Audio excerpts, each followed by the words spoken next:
Hello, I'm gonna give you a quick tip on how I set up my folders and files in Windows every time I do a fresh install. I'm gonna show this by means of an example. I created a folder on the desktop called Files and Folders. I'm gonna open this, and here you can see we have a CSV file, a file without extension, and a text file.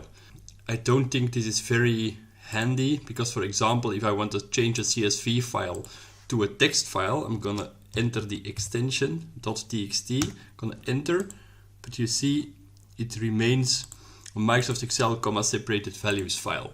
So I don't think this is a good representation. Maybe a novice user will see .txt and think, this is a text file, but why is there an Excel icon? That's not very clear. So what you have to do is go to View, and in the options you have this little arrow, you click on it and you go to Change Folder and Search Options. You click this, and then in the View submenu, you have the Hide Extensions for Known File Types. I'm gonna uncheck this one, and now you can see it's .txt, and you can see what we did. We changed the name to CSV file .txt.csv. So that's not what we want. We want to remove this, and now you can see it's a text document file. Then you can also see that it's a file without extension, that there really is nothing, that it's not a hidden exe file or whatever. But also, we go back to the folder and search options.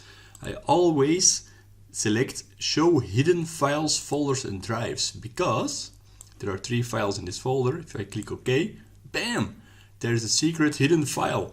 I always like to see whatever is in the folder, whatever the extensions are. I think that's really important if you're a bit of a less novice user. This makes for a much more professional experience. So I hope you like this very small tip. Please all set it up like this.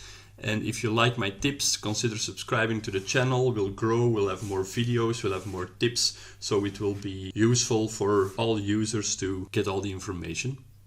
Thank you.